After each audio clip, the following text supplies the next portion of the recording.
Hello Soyla. Alors, on débriefe ou quoi? Allez, je te suis. Aujourd'hui, je suis trop contente de vous présenter Soyla. Son profil est hyper stylé, c'est pour ça que je lui ai proposé de venir sur Débrief. Donc merci d'avoir accepté l'invitation. Je t'en prie, grand plaisir. Vous allez voir, c'est une méga battante. Elle va avoir plein de conseils à vous donner. Franchement, j'ai trop hâte de t'interroger. Et je te propose de commencer sans plus attendre. Let's go. Alors, première question, c'est qu'est-ce que tu voulais faire quand tu étais petite et pourquoi? Moi, très jeune, j'ai toujours voulu être avocate. Depuis la cinquième, ça a un peu changé entre-temps. J'ai envisagé la médecine. Mais depuis toujours, c'était en moi et je voulais être avocate. Et c'est ton ADN. Et C'est justement, c'est ça. aujourd'hui, c'est ce à quoi tu aspires. Ouais. Et je te propose de nous montrer un peu ton parcours très rapidement, le milieu dans lequel tu as grandi, les études que tu as faites et ton métier. Et ensuite, on va rebalayer un peu étape par étape. Ok, ça marche.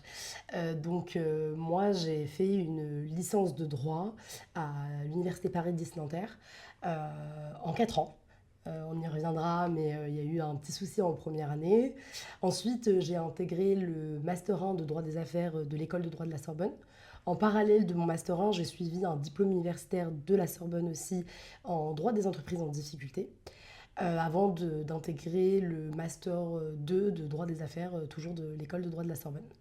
À la rentrée, j'intègre le programme grande école de l'EM Lyon Business School. Et actuellement, je suis juriste chez Total Energy. Moi, je viens d'un milieu modeste. Mes parents, mon père a fait des études supérieures, mais pas ma mère. Et c'est un milieu modeste. On était prédestinés à faire de grandes études parce que ma mère y a toujours consacré beaucoup d'énergie et de moyens, que ce soit financiers ou autres. Mais c'est pour les autres gens qui étaient avec nous, ce ne sont pas tous des personnes, on n'était pas entouré que de gens qui...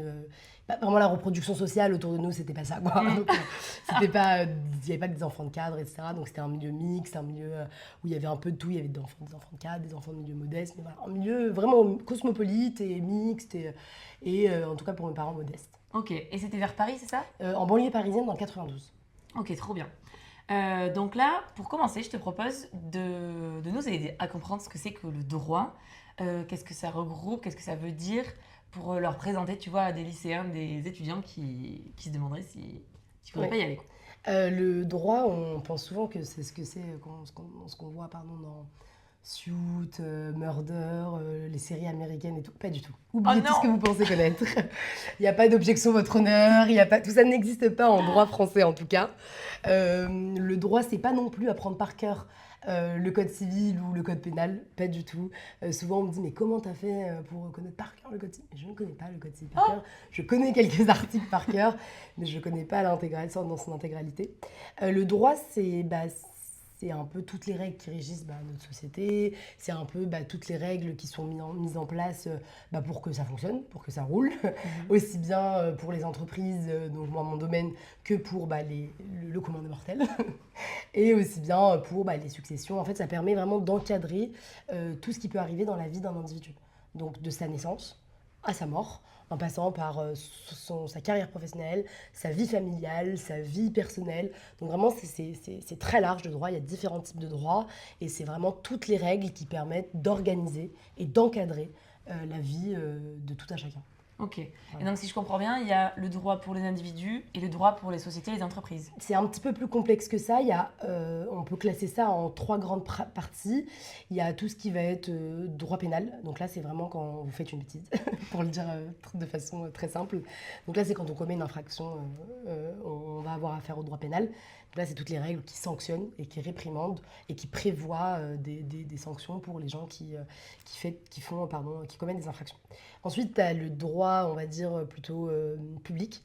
Donc là, c'est dès lors que tu vas avoir un problème avec une administration publique, donc l'État.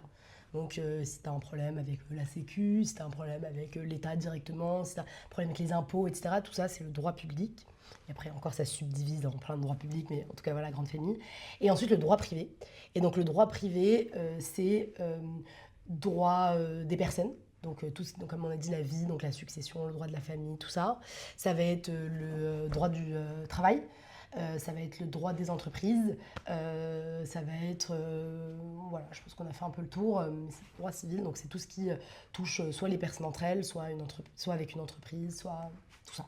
Ok. Voilà. Et toi, ce qui te plaît, c'est donc le droit des entreprises. Ouais, moi, c'est dans le droit civil, une partie qui s'appelle le droit des affaires, donc une grosse, énorme partie, qui encore dedans se subdivise. Moi, ce que je fais précisément, c'est du corporate M&A. Ça parle pas trop comme ça, c'est plutôt Ouais. du droit des sociétés, vraiment du droit des sociétés. Et donc, ça va être tout ce qui est création de société, formalité à accomplir pour créer une société, tout ce qui va être achat, quand des entreprises vont acheter d'autres entreprises, quand une entreprise va fusionner avec une autre entreprise. Donc voilà, c'est le M&A, ça veut dire Merger and Acquisition en anglais, ce qui en français veut dire fusion-acquisition. Et du coup, ça permet de pouvoir acheter des boîtes, organiser l'acquisition, la fusion de groupes d'entreprises ou d'entreprises. Ok. Voilà. Ouais, donc ça, c'est une branche hyper précise. Et comment est-ce que t'en es venu à cette branche-là? Parce que quand même, Alors, est-ce que quand tu étais en terminale, tu savais plus ou non. moins Moi, j'ai fait du droit parce que je voulais sauver les femmes. Hum. C'est une cause qui me tient à cœur et tu le sais, on en a déjà parlé. Moi, j'ai fait du droit pour me battre pour les femmes. Ça a beaucoup changé, je me retrouve à me battre pour des entreprises. Mais en fait, malheureusement, on est un peu utopique quand on commence à faire du droit. Et déjà, on pense qu'on va pouvoir sauver un peu la veuve et l'orphelin. Ce qu'on peut faire, mais c'est un peu compliqué. Moi, j'ai fait du droit parce que je voulais, en tout cas, défendre les femmes victimes de viol, victimes d'agressions sexuelles, victimes de féminicide. C'était vraiment pour ça. Sauf qu'en fait, j'arrive en licence, donc déjà la fac, c'est vraiment, je pense qu'on va un peu en parler après, mais c'est vraiment un environnement très différent. On est un peu perdu, on se demande souvent si on a bien fait d'être là. On s'occupe pas trop de nous, on s'en fout un peu, on est un peu délaissé, etc. Et donc moi, je me suis dit, j'ai fait mes 3 ans, et en fait, on te rabâche pendant 3 ans que si tu veux gagner de l'argent, il faut faire du droit des affaires. Moi, je suis issue d'un milieu modeste, donc forcément, on fait des études aussi pour s'en sortir, pour réussir dans la vie, et parce que nos parents aussi, moi, je sais que mes parents, ma mère précisément, a mis tout ce qu'elle avait dans nos études, a payé nos écoles privées, etc. Donc, il faut rentabiliser un peu tout ça. Donc, on m'a passé 3 ans à me dire faire du droit des affaires, faire du droit des affaires, faire du droit des affaires. J'ai dit, bon, ok, arrivé en master, je postule en droit des affaires. Moi, j'avais adoré le droit du travail pourtant. Et je m'étais dit, bon, allez, on va aller en master de droit des affaires. J'ai fait donc, je suis allée en master de droit des affaires et j'ai un grand frère qui, lui, a fait une école de commerce et qui faisait à l'époque du M&A. Donc, il était analyste M&A en banque d'investissement. Et donc, je commence à lui demander ce qu'il fait. Je comprends pas trop. Il cherche beaucoup de stages. Je vois que c'est très compliqué. Je vois qu'il rentre tous les jours à 3h du matin. Je me dis, mais je comprends pas. Qu'est-ce que tu fais? Donc, en fait, il commence un peu à m'expliquer. Déjà, c'est hyper intéressant. En vrai, c'est intéressant. Et en plus de ça, ça paye bien. Donc, il m'explique un peu. Il me dit, oui, ça existe en légal. Nous, on travaille avec beaucoup d'avocats. Renseigne-toi. Donc là, j'ai commencé à me renseigner. Et en fait, je vois que le M&A, c'est hyper courant. C'est hyper courant. Beaucoup de monde en font. Tous les gros cabinets d'avocats ont un pôle corporate M&A. Donc, je me dis, je vais faire ça. Un peu comme ça. Et donc, nous, en corporate M&A, on ne fait pas que de la fusion-acquisition. Les gros cabinets ont des pôles vraiment que fusion-acquisition. Dans la plupart des cabinets, si vous faites du M&A, vous faites du corporate, c'est-à-dire tout ce qui est droit des sociétés, donc création d'entreprise, immatriculation, modification de statut, etc. Et aussi du M&A, donc des fusions et des acquisitions. Donc j'en suis arrivée là comme ça, pardon. Et donc après j'ai commencé à chercher un stage, j'ai fait un stage en cabinet d'avocat, j'ai découvert ça. Et toi, en tant que meuf, comment ça se passe? Parce que souvent, on parle du monde de la finance et on sait que déjà, d'une part, il n'y a pas beaucoup de meufs. Et d'autre part, c'est aussi parce que parfois, elles ne sont pas forcément bien traitées. Donc, ouais. En droit, c'est différent parce qu'on est une majorité de filles. En droit, moi je les ai cherchés, les collègues mecs en droit, dans les amphis, c'est je crois du 80% de filles, quoi. Il y a peut-être du 60%, enfin je sais. Mais non, enfin, moi, dans mes classes de TD, il y avait souvent 5-6 mecs et puis après 20 filles, quoi. Donc, ouais, il y a beaucoup de filles en droit. C'est connu pour être un milieu de filles, enfin, un milieu plutôt féminin, plutôt. Donc, en cabinet d'avocat, moi, j'ai jamais eu de soucis à me dire qu'il n'y a pas de femmes. Non. Les cabinets, ou que ce soit les cabinets ou chez Total actuellement, chez Total, on est plus de filles. Et en cabinet d'avocat, j'ai fait un stage dans un cabinet d'avocat, on était plus de filles aussi. Et je crois qu'il n'y a pas de gros problèmes dans les gros cabinets en M&A où il y aurait plus... Enfin, vraiment pas de filles, quoi, non. En finance, oui, c'est connu, c'est réputé, il y a beaucoup d'hommes. En droit, je trouve que vu qu'en fait, il y a beaucoup de femmes, il y a beaucoup de filles, beaucoup de juristes, Du coup, ça équilibre un petit peu en M&A. Il y a plus d'hommes peut-être qui en font, mais du coup, vu qu'il y a plus de filles qui font de droit tout court, je pense que ça s'équilibre pas mal. Donc, je pense qu'il n'y a pas de gros problème, quoi. Ok. Voilà. Et donc toi, ensuite, après avoir fait ce master-là, tu enchaînes sur une école de commerce. Ouais. Est-ce que tu peux nous dire aussi pourquoi? Bien sûr. En fait, Dans la souvent, continuité de ton parcours. j'ai pas mal vu des annonces de stages. Et donc, ces cabinets-là, souvent, ils demandent, en plus d'un très bon master de droit, ils demandent, en plus, ils s'apprécient en tout cas soit un LLM, soit une école de commerce. Ok. Donc, moi, je voyais un peu sur les annonces, école de commerce très appréciée, parcours en école de commerce très apprécié, LM ou école de commerce très C'est quoi appréciée. LM juste? LLM, je sais que c'est juste, j'en ai pas fait, malheureusement, mais c'est un diplôme qui se passe sur un an, qui se déroule sur un an et qui se déroule souvent dans un pays anglo-saxon. Ok. Donc soit au Royaume-Uni, soit aux États-Unis. Et sur un an, vous partez, vous étudiez là-bas. Et donc ça donne une petite plus-value d'un parcours un petit peu international. Et en plus d'un diplôme soit américain. Donc en fait, vous obtenez un LLM des deux facs. Et donc c'est toujours en plus dans les cabinets anglo-saxons. Les plus gros cabinets à Paris, c'est des cabinets anglo-saxons ou américains. Donc c'est toujours apprécié. Et en fait, je voyais ça sur les annonces. Donc le LLM, moi, j'avais pas un très bon niveau d'anglais et ça coûte très cher. C'est ça le problème aussi. Ça coûte très, très, très, très cher. C'est-à-dire que c'est du 100 000 euros. Oui, moi, j'ai une amie qui en a fait un à Washington. Elle a payé 100 000 euros. Elle est encore en train de rembourser son LLM. Wow. Après, c'est un investissement, tu vois, c'est comme tout. Mais moi, je pouvais pas me le permettre, 100 000 euros. Puis après, il faut payer son appartement aux États-Unis. La vie aux États-Unis est très chère. C'est très compliqué, il faut être pris. Il n'y a pas beaucoup de place. Donc, j'ai beaucoup de contraintes.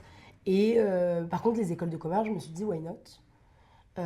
J'ai un peu réfléchi, j'ai un peu demandé conseil autour de moi. On m'a dit que c'était vraiment une plus-value. Et du coup, j'ai commencé un peu postuler aux écoles de commerce. Et c'est pourquoi j'intègre le PGE en septembre. Stylé. Et donc ça va te faire à peu près un doctorat, on va dire, en termes de nombre d'années d'études? Du coup, là, j'ai un bac plus 5, je vais faire 2 ans, ça va être un bac plus 7, et après faire l'école du barreau, enfin l'école d'avocat, l'EFB, pour les facs parisiennes, et c'est 1 an et demi, c'est 18 mois. Donc ça me fera à peu près un bac plus 7, 5, 6, 7, 8, un bac plus 8 et demi, 9. Ah ouais, donc quasi doctorat. C'est ça, j'aurais peut-être dû faire chirurgien. Je gagnerais plus d'argent et ça, c'est quelque chose de très important qu'il faut se dire pour les études de droit. Ne faites pas de droit si vous le faites uniquement pour gagner de l'argent. Il y a des études beaucoup plus courtes qui vous ramèneront plus vite beaucoup plus d'argent. Il ne faut pas que la motivation quand on fait du droit, ce soit gagner de l'argent. Pour être avocat, il faut au minimum faire 7 ans. Donc il ne faut pas que la seule motivation des étudiants, ce soit faire de l'argent et vite. Non, il faut vraiment que moi, c'était une conviction, c'était une passion. C'est pour ça que je l'ai fait. Après, j'ai essayé de trouver aussi dans ma passion le domaine qui me permettrait un peu aussi de gagner correctement. Mais il faut vraiment, moi, c'est ce que je dis à tout le monde, ne faites pas du droit. Si votre seule motivation, c'est de gagner de l'argent, vous allez être déçu. Ok. Voilà. Et donc maintenant, ce qu'on peut peut-être refaire, c'est partir de ta licence. Ouais. Donc comment ça se passe? T'étais en terminale, t'as ton bac, tout se passe bien. Tu rentres ta première année, comment ça se passe?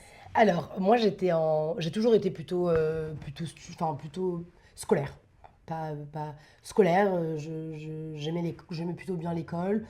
Le bac, ça n'a jamais été un objectif en soi. J'ai toujours su que, comme je disais tout à l'heure, que c'était une étape, que je devrais faire des études supérieures. Mais je ne savais pas trop quoi. J'ai toujours voulu être avocate, mais arrivée en terminale, je me disais un petit peu, est-ce que j'irais pas voir autre chose? Est-ce que je ferais pas autre chose? Est-ce que je ferais pas une prépa, Hippocagne, Cagne? Puis moi, j'ai 2 grands frères qui, eux, ont fait des prépas. Donc ma mère était vachement insistante sur la prépa. La prépa, c'est bien, la prépa, ça donne un cadre, la prépa, ça prépare, la prépa, c'est... J'étais en mode, mais moi, pour faire du droit, il n'y a pas de prépa en droit. Mais si, tu peux faire mes profs me disaient, mais si tu peux faire Hippocagne, Cagne, et puis après tu rejoins la L3, et puis... J'étais en mode, mais pourquoi faire compliqué quand on peut faire ça? Je vais aller à la fac. Exactement, très bien. Donc là, déjà, tu vois, la meuf était déterre. Voilà. Elle savait. Donc je me bats contre vents et marées, contre ma mère, contre un peu tout, et j'intègre la fac. Moi, je suis la première génération de Parcoursup. Donc avant moi, c'était APB, nous, on est les premiers de Parcoursup, donc on a un peu l'année test. Et donc, je mets mes vœux, j'habite en banlieue, donc je n'obtiens aucune parisienne, à part des cartes. Donc j'obtiens des cartes en licence et Paris 10 Nanterre. En droit, Paris 10 Nanterre est très bien réputé, donc j'ai un peu hésité, mais presque pas. Et donc j'ai été à Nanterre. J'arrive, donc je sors du lycée, j'ai 17 ans. J'ai une fin d'année, donc quand j'arrive à la fac, j'ai 17 ans.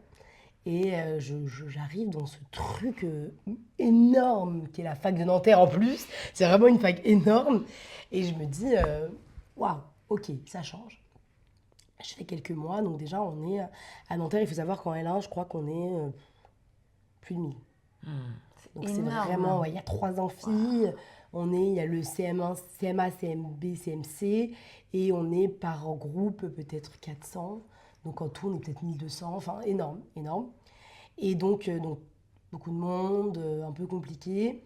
Et je commence les premiers mois, je bossais. Je bossais beaucoup à côté. Et les premiers mois, ça se passait plutôt bien. Arrive le mois de novembre, où en fait, j'ai un accident de scooter. En fait, je faisais du scooter, je rentre un soir, il pleut, un taxi ne me voit pas et me fauche un peu. Donc après cette péripétie, cet accident, j'ai dû être alitée pendant plusieurs semaines où je ne pouvais pas me déplacer parce que j'ai eu une entorse du genou avec une belle plaie où j'ai été recousue, etc. Donc vraiment une belle plaie et une belle entorse avec le genou qui fait 3 fois la taille. Donc je suis restée peut-être alitée jusqu'au partiel de décembre. Et là, il y avait des cours à distance. Et là, il y avait des cours. Donc là, je me suis arrangée. Normalement, à la fac, vous avez le droit à 2 absences, qu'elles soient justifiées ou pas justifiées. Et à partir de la 3e, vous êtes ce qu'on appelle défaillant. Moi, je m'étais arrangée avec ma chargée de TD. Et en fait, arrivé en novembre, souvent, on vous laisse 2 semaines de révision en décembre. Et du coup, il restait quelques TD, pas trop. Et elle m'avait dit, moi, j'avais jamais été absente. Elle m'avait dit, c'est OK, on va se débrouiller, je vais t'envoyer les cours, envoie-moi les TD en avance, prépare-les, mais ça va être OK. Le problème, c'est que du coup, j'allais plus en cours. Je m'étais faite un peu des copines de TD, mais des filles qui étaient là par dépit, qui savaient qu'elles allaient se réorienter, donc les CM, elles y allaient pas. Elles allaient qu'en TD. Les filles qui sont toujours mes amies d'ailleurs, c'est le peu d'amis que je me suis fait à la fac parce qu'après il y a eu le Covid. Oh non, ça c'était difficile. Ouais, ça a été après. Et donc je foire mes partiels. Ça a été très compliqué. Arrivé au 2e semestre, j'ai d'autres soucis de santé. Donc je rate certains partiels. Parce qu'en fait, c'était en 2 temps à Nanterre, tu passais les majeurs avant les vacances et les mineurs après les vacances. Donc pendant les vacances, quelques petits soucis de santé en décembre. Et en janvier, pareil, je rate carrément un de mes partiels. Donc là, je me dis, mais comment je vais faire? Je rate mon partiel, enfin, compliqué. La pression, punaise. Et donc en fait, quand tu rates un partiel, automatiquement, tu passes au rattrapage. Donc je me dis, ok, donc là, je suis au rattrapage en fait. Mince, ok. Et donc après... c'était compliqué, j'ai dû retourner en cours, mais j'avais un peu perdu le fil, vraiment. Et puis je continue à travailler à côté, mon job je ne l'ai pas lâché, donc j'avais un job étudiant mais qui était très conséquent, je travaillais beaucoup d'heures, j'avais en fait 2 jobs à côté, plus des babysitting que je faisais très régulièrement. Donc en fait j'avais 3 jobs, plus la fac, et en fait j'avais pas pris la pleine mesure de ce qu'était un peu les études, et puis moi j'ai un peu jamais révisé, c'est un peu mon problème. J'ai toujours un peu été... ouais, en fait, j'étais bonne parce que j'écoutais à l'école, parce que j'écoutais en cours et parce que je travaillais le strict minimum. J'ai toujours eu très bons résultats comme ça. En fait, je me suis dit, bon, à la fac, c'est pareil, quoi. Et non, pas du tout. Donc, au rattrapage, et en fait, au rattrapage, j'arrive un jour en retard à un des rattrapages. Et je me dis, mais en fait, j'ai envie de reprendre bien.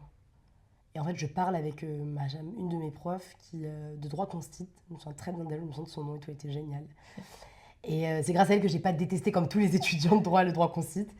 Et en fait, on discute et je lui dis, voilà, je lui explique un peu ce qui s'est passé. Elle me dit, vous êtes en retard, là, je peux vous accueillir pour composer. Je lui dis, bah si, normalement, vous devez m'accueillir parce que normalement, tu as le droit à un quart de retard de l'épreuve. En fait, si l'épreuve dure 1 heure, tu as le droit d'arriver 15 minutes en retard, etc. La meuf, elle checké non, juste bah, avant. Tu fais du droit, tu vois, tu dois le savoir, ça. Et donc, je lui dis, ouais, si vous devez m'aider. Elle me dit, non, mais de toute façon, ça rend rien, vous n'aurez pas le temps de composer. Puis, de toute façon, je m'en fous. Je vais recommencer à la rentrée, je lui dis. Et elle me regarde un peu choquée, donc je lui explique un peu mon année et tout. Puis il me dit, mais voilà, mais vous avez raison, faites ça, c'est très bien. Puis elle m'a un peu conseillé, etc. Et donc je fais demi-tour. Je pars. Je rentre chez moi. Et là, tu t'es sentie comment? T'étais sûre de toi, donc... Ouais, j'étais plutôt sûre de moi. T'es soulagée? J'étais en mode, je sais que je vais le reprendre. Je sais que je vais le faire correctement. Je sais que je vais m'impliquer. Là, j'ai été malade, j'ai eu un accident. Puis après, j'ai eu des soucis de santé. Ça n'a pas été mon année. Et en fait, je ne me voyais pas passer, malgré tout. Et passer alors que j'ai pas suivi les cours correctement, alors que j'ai pas été assidue, alors que j'ai pas vraiment... La première année, c'est quand même une année importante où vraiment t'apprends à devenir un juriste, à penser comme un juriste. Et en fait, tu déconstruis tout ce que tu penses savoir, tout ce que tu as appris jusque-là. Les plans en 3 parties, tout ça, c'est fini. Maintenant, c'est des plans en 2 parties. Si tu fais deux sous-parties à la partie 1, tu dois faire 2 sous-parties à la partie 2. C'est des plans miroirs. Tu réapprends tout. C'est de la rigueur, quoi, ouais. Oui, c'est plus de conclusion. En droit, on ne fait pas de conclusion. Les commentaires, les dissertes, il n'y a pas de conclusion. Et des ouvertures, potentiellement. Mais en fait, ton 2B est une ouverture, est une conclusion, en fait. Donc, est censé être une ouverture, en tout cas. Mais ouais, donc en fait, tu déconstruis un peu. Donc, c'est vraiment une année importante. Tu apprends tout, le fonctionnement, la base, les juridictions, ce que je viens d'expliquer, les différents types de droits et tout. Donc, je voulais bien reprendre. Et c'est ce que j'ai fait. J'ai passé mon été, j'ai kiffé mon été. Et en septembre, j'ai repris. Et là, j'ai bien repris. J'ai validé mon année avec mention. J'avais validé certaines matières déjà, donc voilà. Donc, j'ai validé avec mention bien. Ensuite, avant de continuer peut-être, comment ça se passait la fac? Parce que c'est compliqué, on la a fac, hein. parfois des a priori, je pense qu'ils peuvent se vérifier. C'est qu'on sent un peu seul dans un grand océan, tu vois. Et peut-être pour réviser, après tu peux faire des groupes de potes avec lesquels... mais est-ce que c'est La vrai? fac, c'est pas l'endroit où je me suis fait plus de potes. C'est difficile en fait de se faire une bande. En fait, il faut aller à tous les amphis. Comme moi, j'allais pas trop aux amphis. J'allais à tous mes TD, mais j'allais pas trop aux amphis, donc je rencontrais pas trop les gens. Les gens de ton DD, ça passe ou ça casse. Il y a aussi des gens qui étaient ensemble au lycée, donc qui se retrouvent, qui sont déjà potes. En vrai, moi, j'ai plein de potes qui se sont fait des potes et tout. Moi, en tout et pour tout, je crois, durant mes 3 ans de licence, je me suis fait 4 potes. Ok, ouais. Voilà, qui sont toujours quasiment mes potes. un par année. Voilà, quasiment un par année. Et dont 2 qui se sont réorientés après la L1. Donc qui font plus du tout de droit aujourd'hui. Et qui n'ont pas du tout été avec moi le reste du cursus, en fait. Et en fait, de gens qui étaient avec moi, avec qui je suis encore pote aujourd'hui, 4. Mais ouais, non, c'était moi, après, j'étais vachement... je sortais du boulot, j'arrivais, j'allais en TD, En fait, je me suis pas non plus intégrée beaucoup. C'est ça la galère, je trouve, quand t'as un job étudiant, c'est que forcément, tu peux pas t'intégrer aussi facilement que ceux qui sont là H24. C'est ça, et puis la fac, c'est pas les écoles de commerce, donc t'as pas toute la vie associative de la fac. Après, je pense qu'il y a pas mal de gens qui se faisaient potes en restant sur la pelouse de Nanterre, en buvant des bières, en jouant... je sais pas ce qu'ils faisaient. Moi, j'ai jamais été... j'ai très peu été sur la pelouse de Nanterre, mais je pense que si tu restes dans la fac, que tu vas arriver à la bibliothèque, que tu as vraiment une vie étudiante et que tu peux te permettre d'être souvent là sur le campus et tout, oui, si, tu te fais des potes, c'est comme partout. Moi, c'était plutôt, je bossais, je venais à la fac pour faire mes cours et je repartais aussitôt. Donc ouais, c'était... Non, je me suis pas fait trop de potes. Et après, c'est vraiment énorme. Comme je t'ai dit, c'est des promos énormes. Sachant qu'il y a un énorme tri parce qu'on passe après de 1200 à, je crois, 700 en L2. Il y a vraiment un gros tri qui est fait. De ouf, quoi. C'est ça, entre ceux qui valident pas, ceux qui se réorientent, etc. Et en fait, t'es un peu... Et puis, personne ne viendra te dire, viens bosser. Hein. Moi, dans ma L1, il n'y a personne qui m'a demandé de venir en cours. Les amphis, ils sont totalement facultatifs. Donc, si tu veux y aller, t'y vas. Si tu vas pas, il n'y a personne qui viendra te chercher. Les TD, si t'es absente 1 fois, 2 fois, 3 fois, tu deviens défaillante, il n'y a personne qui t'enverra un mail pour te dire coucou, t'es défaillante. Coucou, ça va Oui, ou coucou, t'es encore en droit, t'es encore... Personne. Ouais. Même pas la chargée de TD, même pas... Nous, on avait des gens qui disparaissaient en plein milieu de l'année. La chargée de TD était en mode, vous avez des nouvelles de lui? Non, bon, ok, elle est barrée de là. Donc vraiment, il n'y a personne qui viendra vous dire, là, faut bosser. Là, tu fais n'importe quoi. Personne. Vraiment, il faut une autonomie pour la fac qui est assez... C'est difficile de demander à des jeunes qui sortent du lycée, qui ont tout juste 17 ans, et pour tout juste 18 ans pour d'autres, et encore 17 ans pour certains, de faire preuve d'autant de maturité et d'autant d'autonomie, de se dire, là, il faut bosser, là... Non, il n'y a personne qui viendra vous chercher. Et il y a autre chose, les gens ne vont pas beaucoup en amphi, mais moi, j'avais une chargée de TD en L1 qui m'avait dit un truc que je trouve très juste. Elle avait dit, les amphis et les TD, c'est comme des Legos. L'un vous donne les pièces et l'autre vous donne le mode d'emploi pour construire, en fait. Et en fait, sans l'un, vous n'avez que les Legos et l'autre, vous ne pouvez pas construire. Donc, en fait, il faut vraiment avoir les deux, compléter les deux. Vraiment, ils étaient complémentaires pour pouvoir fabriquer des figures, des trucs, des machins. Et je trouvais ça assez juste. Et souvent, les gens ne vont pas en amphi. Mais en vrai, la matière du cours est donnée là et en TD, juste, tu l'appliques. Tu apprends à l'appliquer, en fait. Et du coup, quand tu vas pas en TD aussi, c'est un peu compliqué. Mais la fac, c'est difficile. La fac, il faut prendre la pleine mesure de ce que c'est. Il faut être conscient, mais il faut être complètement autonome, il faut être mature. Il faut se dire, j'ai envie de réussir. Parce que si vous n'avez pas envie de réussir, il n'y a personne. C'est pas comme en prépa où on venait vachement derrière vous. On vous demande... à la fac, on va vous demander beaucoup de rendus. Si vous ne les rendez pas, on vous met juste 0, quoi. C'est Ouais. tout. Si vous ne présentez pas un TD, vous êtes juste absent. Et si vous ne présentez pas un examen, vous êtes juste défaillant. En fait, il n'y a pas tellement d'accompagnement et de cadre. Et si vous redoublez, on ne vous envoie pas un mail pour vous dire vous passez telle matière à tel jour. Non, vous devez regarder vous-même votre relevé de notes, regarder là où vous n'avez pas validé, aller regarder le planning des rattrapages et vous pointer tout seul au rattrapage. Ouais, la fac, c'est un peu compliqué en vrai. Faut T'es être un conscient. électron libre, quoi. C'est ça, exactement. Et je sais pas si tu sais ou pas, si tu as pu comparer avec d'autres facs, est-ce que ça a une réelle importance le classement des facs de droit? Pour le diplôme, oui, c'est Ouais. très important. Voilà. Mais pour le master plutôt. Pour la licence, on s'en fout. La licence, on s'en fiche, vous pouvez même la faire en province, vous pouvez la faire n'importe où, ça n'a pas vraiment de réelle importance. Ce qu'il faut faire, c'est être bon, avoir de très bons résultats pour justement passer la sélection en master et là pouvoir demander les excellents masters. Et vraiment, moi je ne savais pas, mais l'année qui compte le plus, c'est le premier semestre de l'AL3. Ok. En fait, quand vous allez postuler au master, vous allez renseigner tous vos bulletins. Mais moi, je pense que celui qui a vraiment le plus d'importance, c'est vraiment le premier semestre de la licence, de la L3, où là, ça va vraiment être important vos notes, mais tout le long.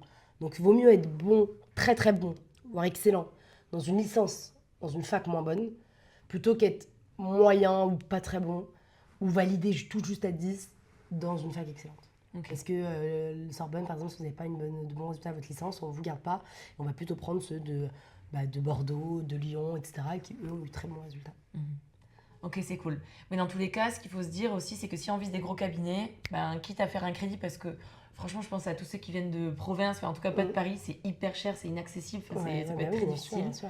Et ben, dans la mesure du possible, peut-être essayer de faire un crédit ou quoi. Pour un C'est master à rentable. Paris, ah oui, bien sûr. Si la suite. Pour un master à Paris, si vous voulez faire des gros cabinets d'avocats, il faut faire de très bons masters. Après, il y a de très bons masters aussi en province. Je sais que Aix-Marseille, c'est une fac qui est assez bien vue pour son master. Mais ouais, pour le master, je pense que c'est important de miser sur un bon master, quitte à peut-être refaire un M2 un peu plus spécialisé. Si on a fait un M1 ou un M2 ailleurs, faire peut-être un M2, redemander un autre M2 à Paris. Mais oui, ça a de Il faut l'importance que le ça master. figure. Il faut que quand le cabinet d'avocats qui va vous recruter prenne votre CV, qu'il puisse voir quelque chose d'où il vient lui-même. Il faut qu'il se dise ah ouais, moi j'ai fait ce master et ce master il est très bien. Ouais, moi je connais mon associé, il a fait ce master il est réputé. Ce master, on donne de bonnes connaissances. Ce master, il a de très bons profs, des profs très connus qui écrivent, qui font de la doctrine. Et en fait, voilà, parce que la renommée, en vrai, elle dépend aussi un petit peu des profs que tu as. Donc pour les masters, pour les licences, on s'en fout. C'est ce que je disais l'autre fois, je parlais avec une petite sœur d'un ami. Je lui disais, pour la licence, c'est pas grave si tu restes en province. Il n'y a aucun souci. Par contre, sois très bonne dans ta licence pour justement avoir les excellents masters parisiens. Voilà. Ok.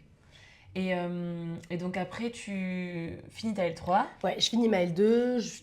Pareil, je valide avec mention. Je passe ma L3, je valide aussi avec mention.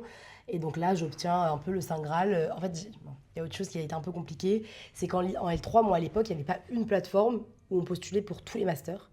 En fait, chaque fac avait son propre espace e-candidat. Donc en fait, et avec des dates très différentes. Donc il y en a, les candidatures, elles fermaient en février. D'autres, elles fermaient en juin.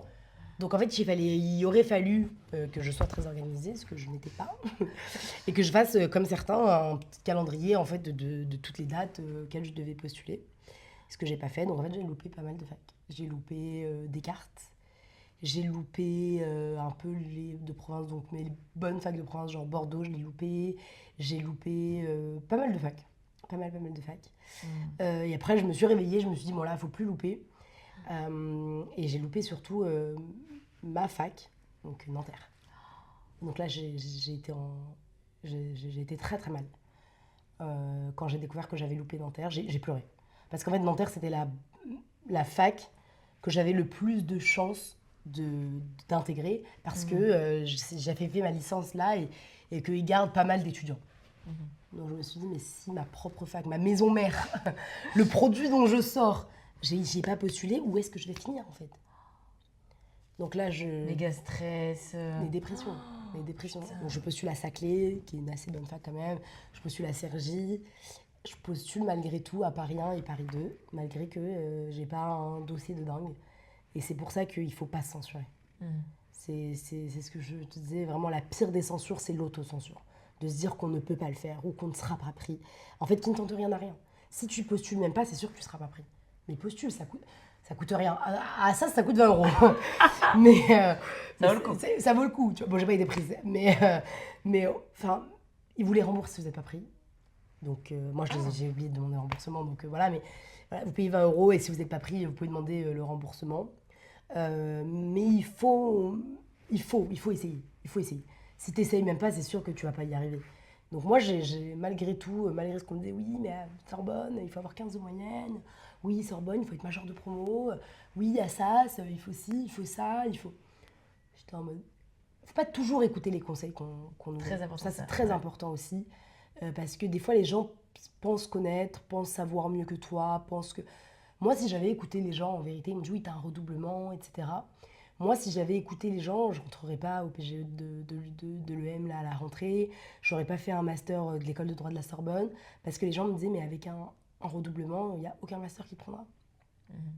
Et j'y ai cru un quart de seconde. Je me dis, merde, qu'est-ce que je vais faire? Qu'est-ce que je vais faire? Et en fait, non. En fait, il faut pas se censurer, c'est passé. J'ai eu mon master à la Sorbonne, j'y suis rentrée et j'étais hyper contente. J'étais trop contente. Mais si j'avais écouté, peut-être que je n'aurais même pas postulé en me disant mais ils vont jamais me prendre. Bah, c'est clair. Donc, mais après aussi, ceux qui font la sélection, ils sont bien au courant qu'il y a des bifurcations dans un parcours d'orientation, que c'est jamais tout linéaire et que tu peux avoir des problèmes de santé en déjà, plus. Et puis après, il suffit de bien se rattraper. Voilà, quelqu'un qui a mal commencé mais qui ensuite finit très bien, c'est mieux que quelqu'un qui a jamais redoublé, toujours été, mais qui a toujours été juste. Moi, par exemple, j'ai eu, pour prendre un exemple, j'ai un très bon ami qui fait du droit aussi, qui a jamais redoublé, qui a toujours validé, mais un peu juste, à Nanterre avec moi, et qui est arrivé en L3 à la sélection des masters. Il n'a eu aucun master. Au mois d'août, il n'avait aucun master. Là où moi, j'ai eu la chance, en tout cas, dès juin, avoir 6, 7, 8 propositions de master.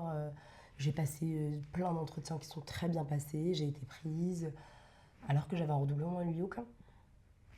Ouais. Donc, faut pas toujours écouter ce qu'on nous dit. Carrément. Et en plus, ça prouve ta détermination. Je trouve que tu as redoublé alors que tu aurais pu, à la limite, l'avoir juste. C'est ça, exactement. Non, je me retape une année avec toutes les galères que ça a. Après, faut pas faire ça. Faut bosser dès le début. Oui, non, bien voilà, sûr. moi, il y a des circonstances aussi un petit peu qui m'ont mis des coups et où, voilà. Mais ça si on peut faire one shot en étant excellent, il faut le faire. Si on peut être excellent. Mais oui, il faut pas se dire que parce que vous avez redoublé une année, c'est fichu, vous serez jamais avocat, vous serez jamais juriste, vous aurez pas de bon stage. Non, ça c'est faux. Faut pas penser ça. Et tu nous as dit que tu avais suivi un DU en même temps que ton Master 1. Est-ce que tu peux nous en parler, nous dire ce que tu as appris, à quoi ça sert?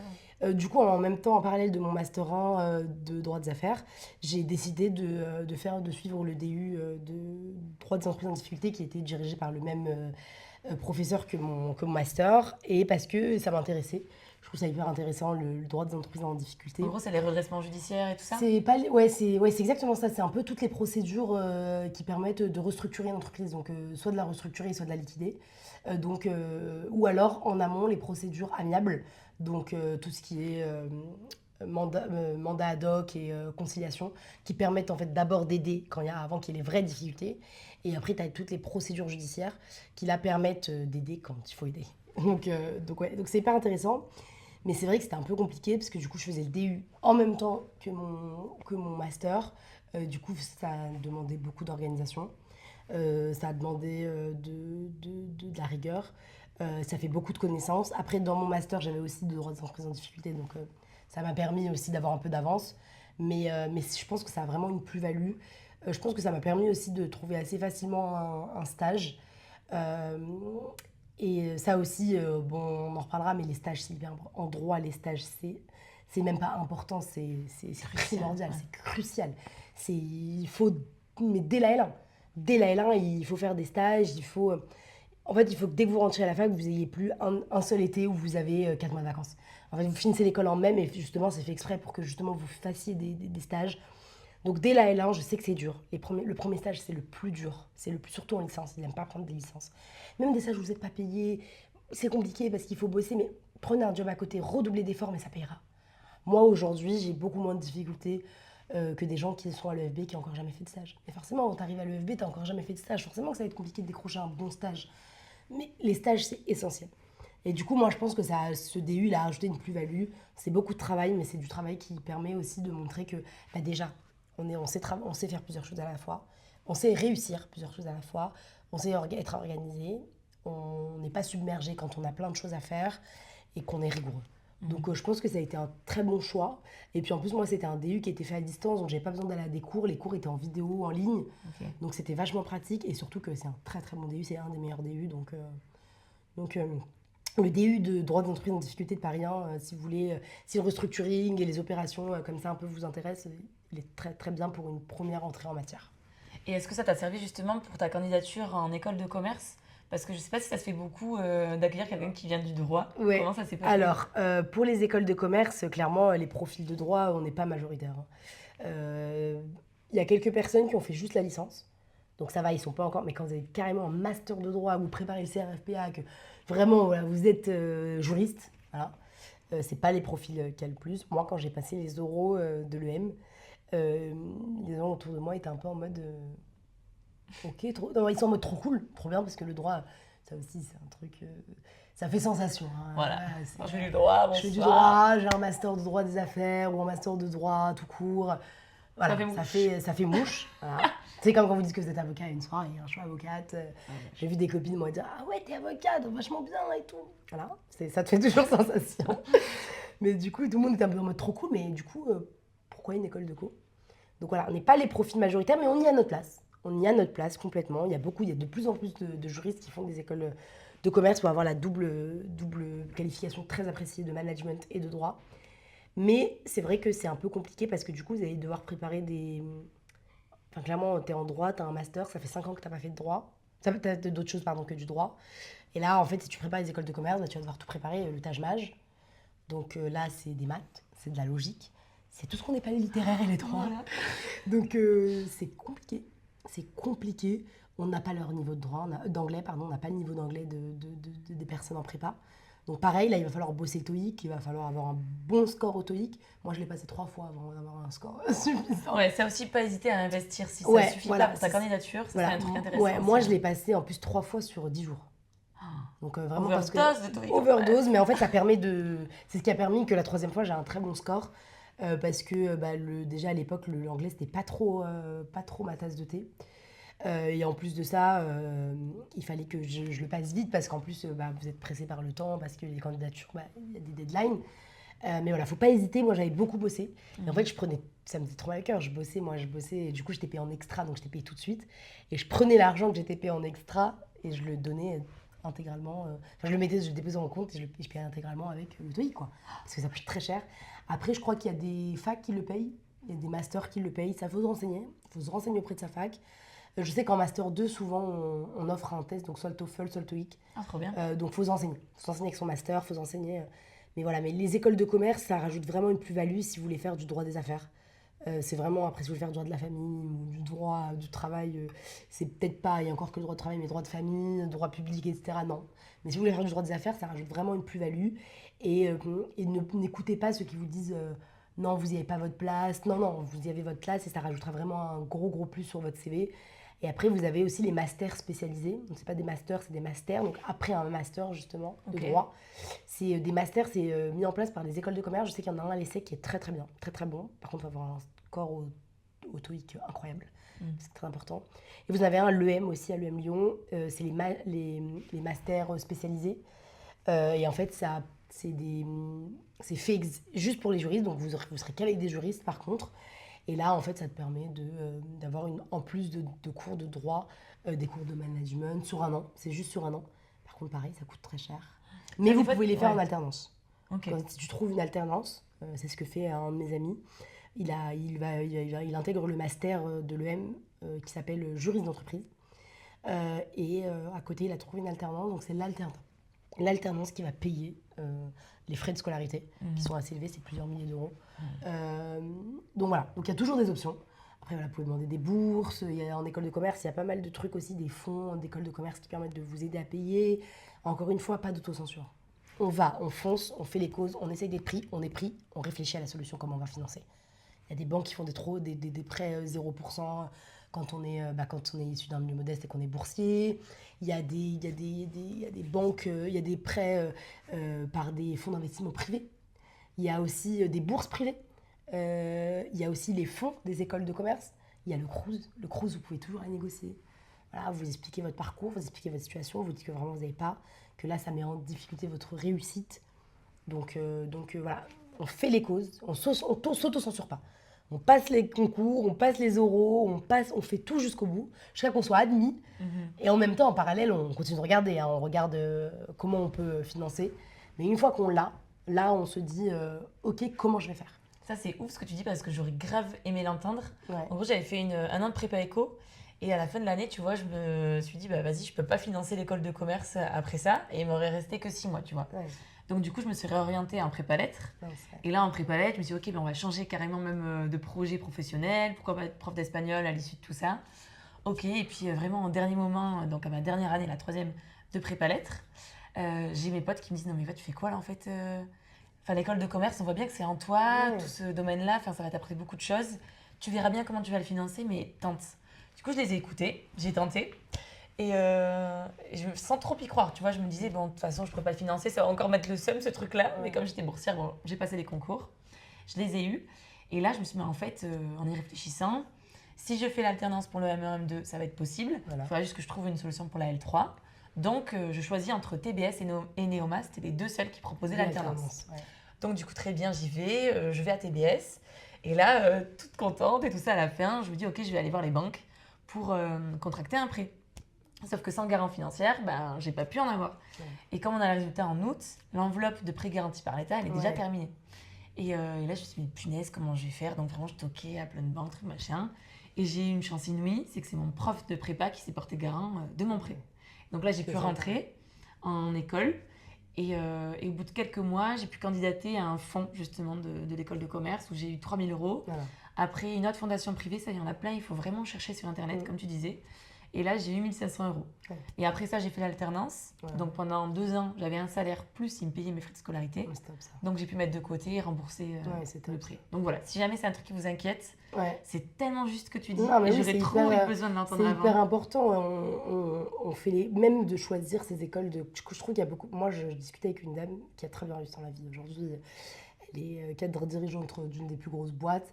Elle est géniale, cette dame. Et elle me dit à l'époque, en fait, elle était en plus issue d'un milieu pas franchement modeste, mais plutôt ses parents qui n'avaient pas les moyens de lui payer son école parce qu'ils avaient, elle était à peine boursière, je crois, ou peut-être même ouais, pas. Ça, c'est un peu C'est bâtard, ça, c'est un peu cher. voilà. Mais ils avaient quand même pas les moyens de lui payer une école de commerce à 20 000 €. Là, les écoles de commerce, l'année, c'est 20 000 € quand même.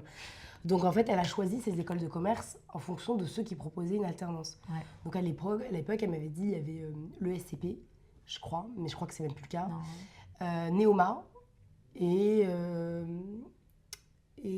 non, justement, elle avait été prise à l'ESCP et elle n'a pas été. Voilà, c'est ça. Il y avait Neoma et une autre. Du coup, certainement peut-être TBS déjà à l'époque. Et en fait, elle passe les concours, elle est en prépa, elle en plus. Elle passe les concours, elle est prise à l'ESCP. Elle est prise à Neoma. Elle est prise à l'EM.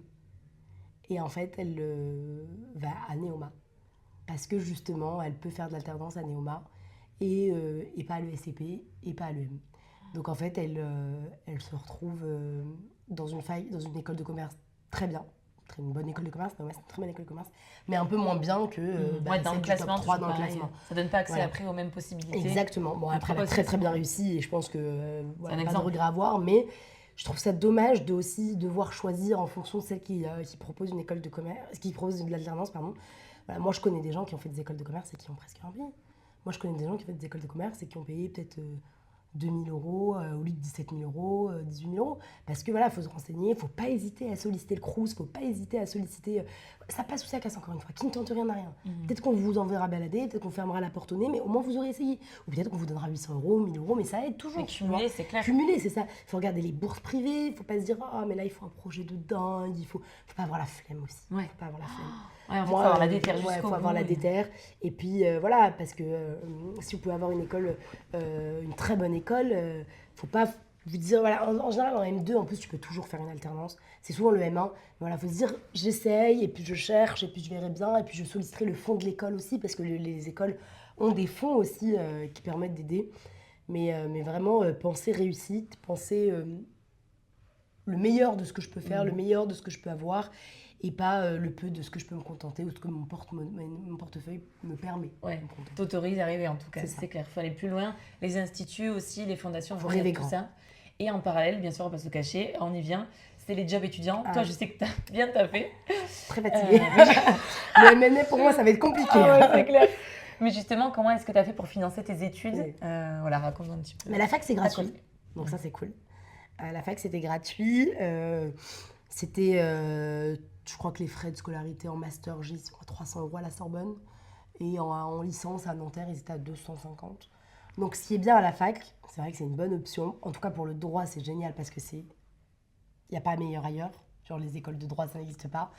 Donc en fait, c'est le meilleur truc qui existe pour rien du tout, gratuit. Donc c'est trop bien. Donc en troisième année, en toute ma licence, j'ai rien payé.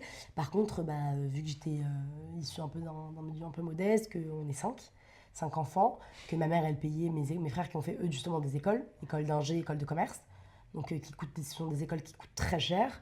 Je pouvais pas, en plus de ça, à chaque fois que je voulais sortir, voyager. Voilà, on arrive aussi dans un âge où on grandit, où on a des amis. Moi, j'avais des amis qui étaient un peu issus de, comme je disais tout à l'heure, il y avait une belle mixité, donc il y en a qui voyagent beaucoup. On a aussi envie de s'habiller, on grandit, on devient féminine. Sauf qu'on peut pas, moi je sais que ma mère, elle pouvait pas se permettre de me suivre dans toutes mes folies. Donc dès 16 ans, moi j'ai travaillé.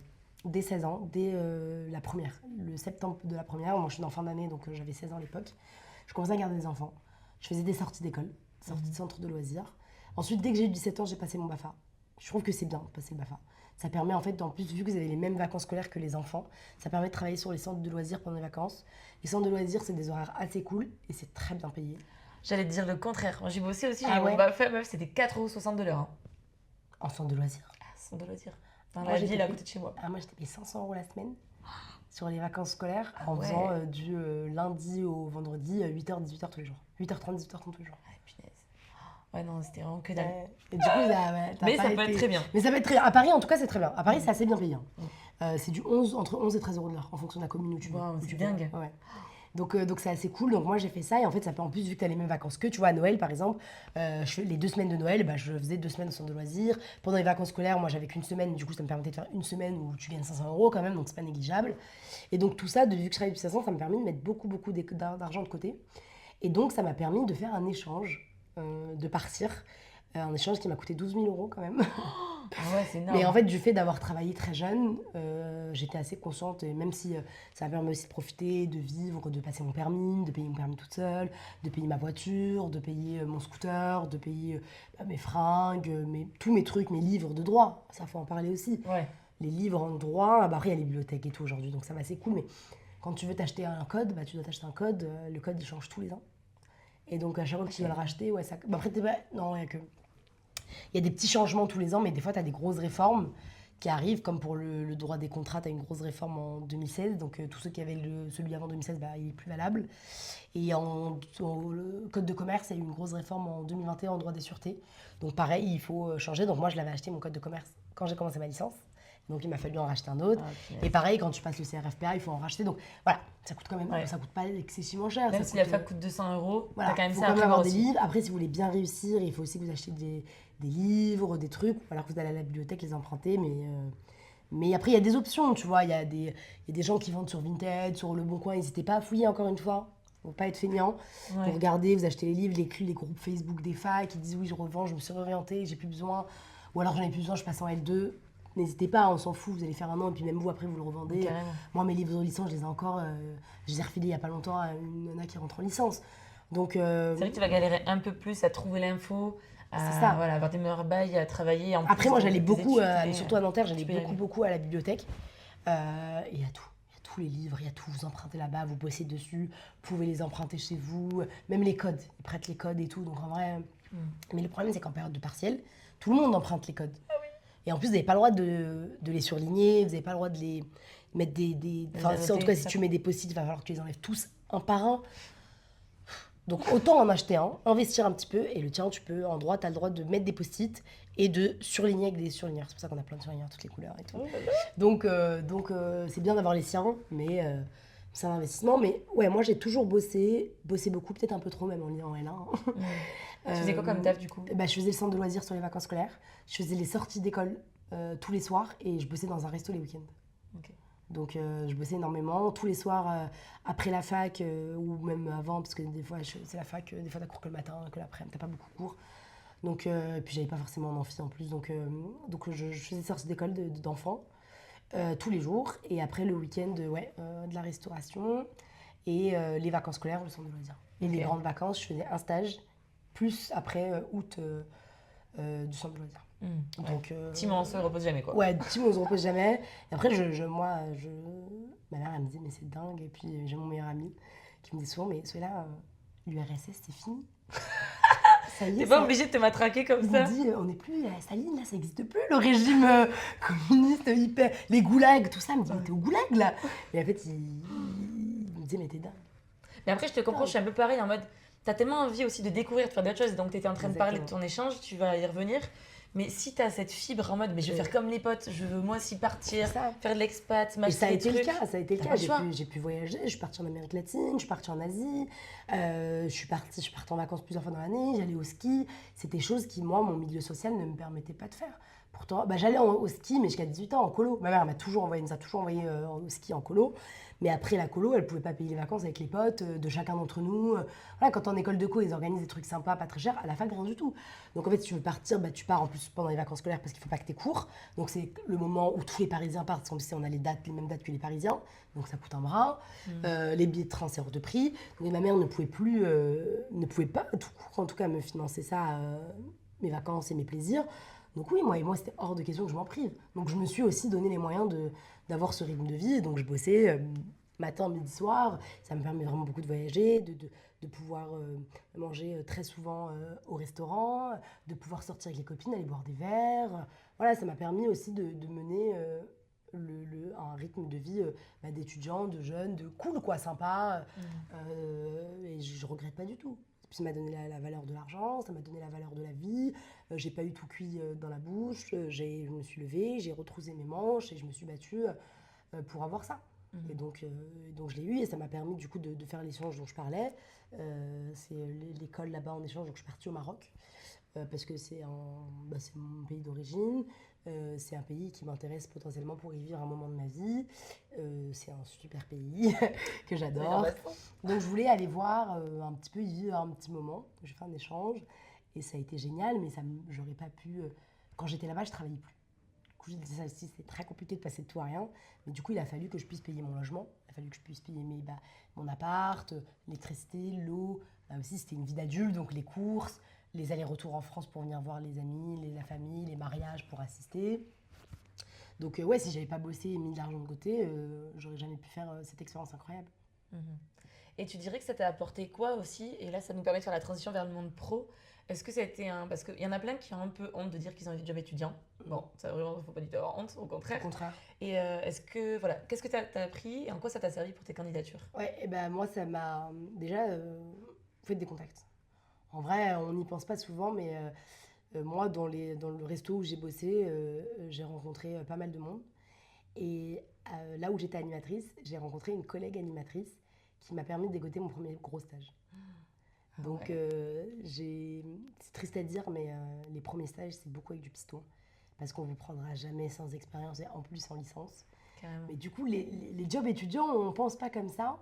Mais déjà, ça permet d'avoir du réseau. Le réseau, c'est pas forcément les gros dirigeants des grosses boîtes. C'est aussi les grosses boîtes, les petits réseaux, les petites personnes qui vont connaître elles, d'autres personnes, qui vont connaître d'autres personnes, qui comme ça vont faire passer vos CV. Donc moi, c'est très intéressant parce que ça ne te sert pas forcément tout de suite. Mais oui, c'est ça. Ça peut être à long terme. Bien sûr. Moi, j'ai rencontré en faisant du babysitting des parents qui étaient eux-mêmes avocats. Donc, ils m'ont donné beaucoup de conseils, qui m'ont donné aussi des contacts. J'ai rencontré des parents qui étaient juristes dans des boîtes. Donc, ils m'ont dit dans quelle boîte ils étaient, comment ça se passait, et qui on a pu parler. Qui avaient eu sinon d'autres parents qui avaient des potes qui étaient avocats. Donc, quand j'ai cherché des stages, j'ai sollicité un peu tout le monde. Tu vois, j'appelle, je demande, oui, envoie ton CV à un tel, c'est notre pote, il travaille là. Voilà, donc en plus, souvent, c'est des beaux câbles, des belles boîtes et tout. Donc ça vous donne du réseau, chose à laquelle on ne pense pas. Ensuite, ça vous donne aussi de l'organisation. T'apprends à t'organiser parce que tu dois jongler entre les cours.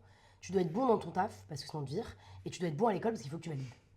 Tu vois. Donc ça te permet aussi d'apprendre à être organisé.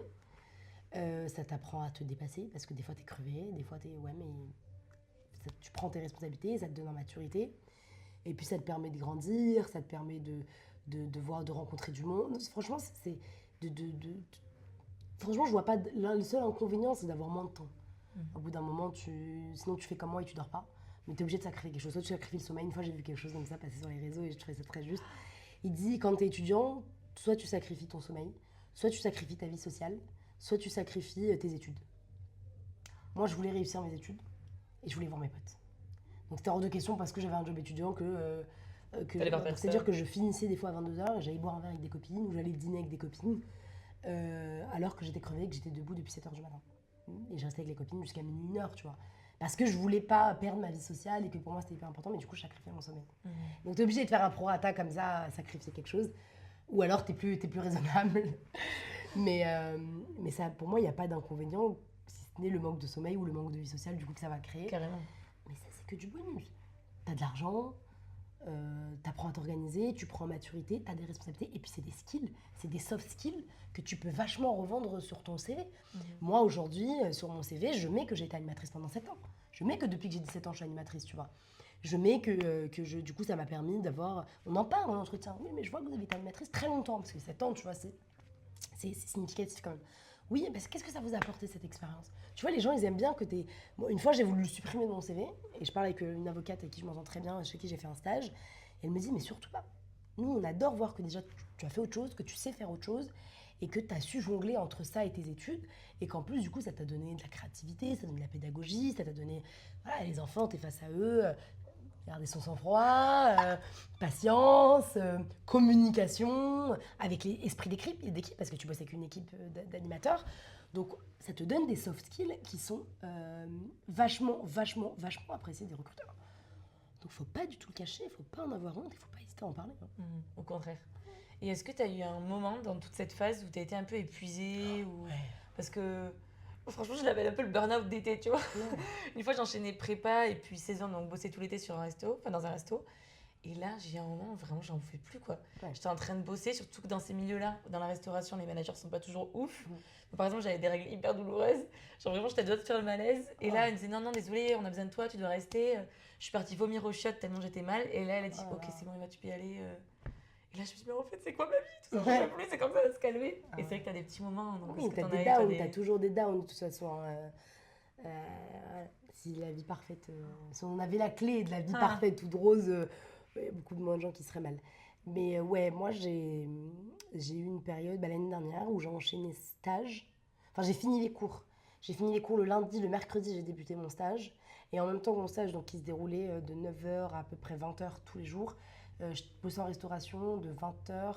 En fait, je faisais juste le trajet, c'était tout à côté, parce que les cabines à Paris sont dans le 8e, et moi, le bar où je travaille, il est dans le 16e, donc vraiment pas loin. Et donc, j'avais juste le temps de faire la petite transition. Et en fait, je bossais jusqu'à 2h du matin. Et ça, c'était tous les jours. Donc, tous les jours, j'avais des journées qui commençaient à 9h et qui finissaient à 2h du matin. Puis là, tu fais travailler les deux, quoi. Épuisement un peu intellectuel. Exactement. Donc, la journée, j'étais au cabinet, le soir, j'étais au resto. Et le week-end, je faisais des foules. Donc, je faisais 11h30 du matin, 2h du matin, le samedi et le dimanche. Et en fait, arrive la fin de l'été. Et en fait, crise existentielle. C'est ton canapé. En fait, ça fait 4 mois que là... et en fait, là, par contre, j'ai dû sacrifier ma vie sociale.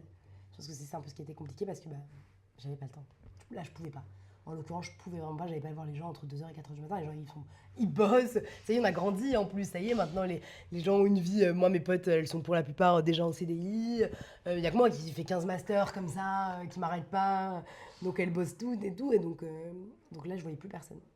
Je voyais même pas ma famille avec qui je vis, chez qui je vis de ma mère, que je la voyais, je la croisais pas. Je la croisais le matin quand je partais bosser, qu'elle partait bosser. Elle commence tôt en plus, elle. Donc on se croisait pas.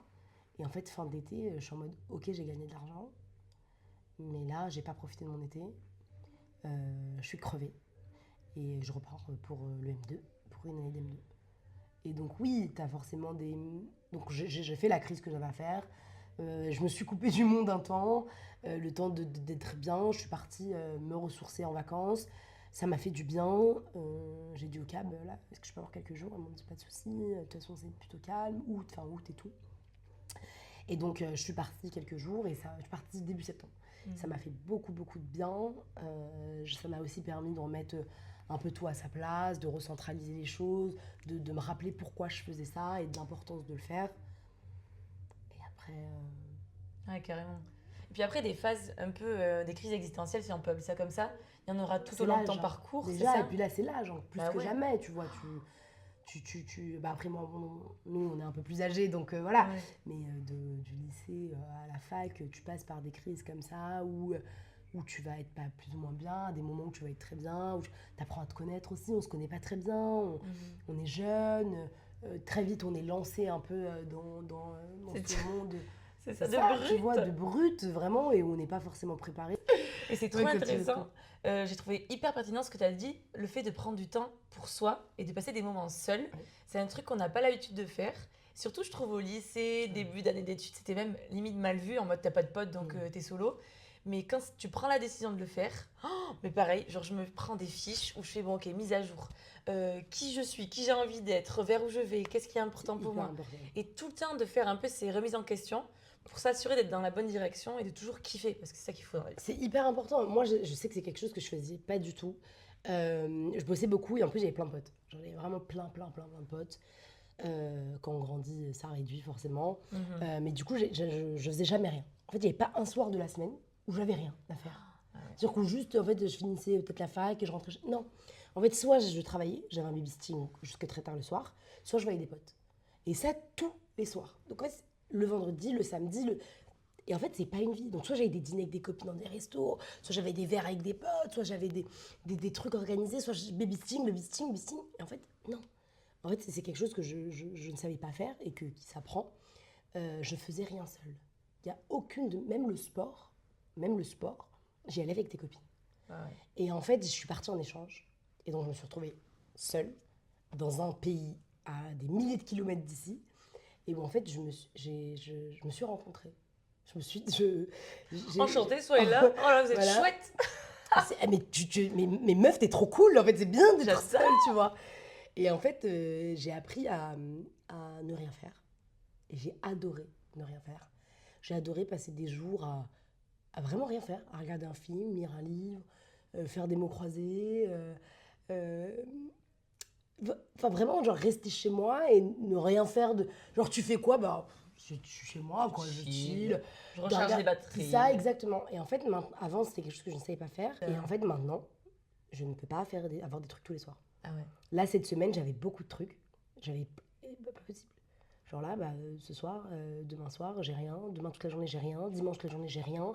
Parce que justement, j'ai besoin aussi de te retrouver. De me retrouver, de recharger les batteries, de prendre du temps pour moi. Et toute la semaine, je travaille. Donc, ouais.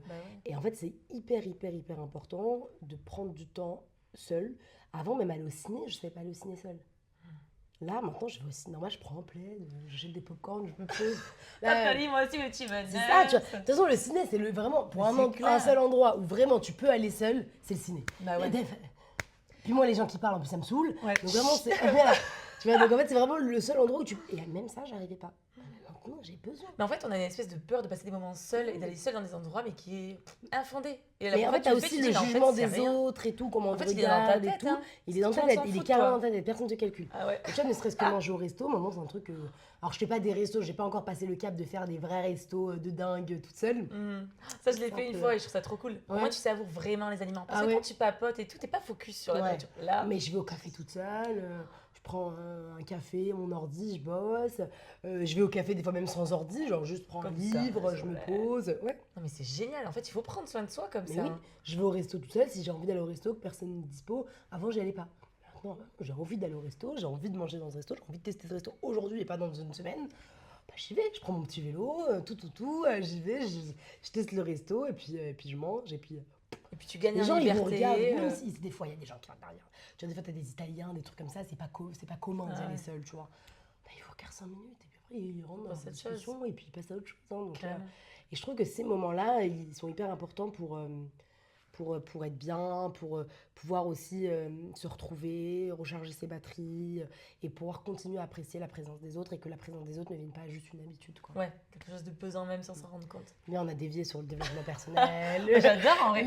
C'est aussi une des branches de débrief. Donc Voilà. c'est parfait. Ah bon, bah voilà, bah Trop parfait, bien. on y est dedans. En Et plein aussi dedans. vraiment sur l'affirmation de soi, je trouve que ça aide. Parce que je sais pas, rien que de choisir ton menu, de le commander, de Bah parler, oui. ça le fait. C'est des trucs tout cons, Mais oui. mais qui vont te servir à À t'affirmer, à quoi, être bien dans tes t'affirmer, bottes. mais oui. Et ça, Et bah, puis à quand ne tu vas pas- passer des entretiens ou quoi, bah, ça se remarque quelqu'un qui est sûr Exactement. de lui. Et de ne pas être dépendant. Carrément. Donc quand Très tu es, important quand t'es indépendant, quand tu dépends de personne sauf de toi, ça te permettra aussi d'être indépendant dans tes décisions, d'être indépendant dans tes choix et de aussi être un peu la seule personne de qui tu dépends et de pas aussi, tu sais, des fois tu peux... moi je sais que quand je suis partie en échange, ça a été dur un peu au début parce que bah, je partais seule et parce que moi j'ai mis beaucoup de temps à accepter que la vie ici continuait sans moi. Hmm.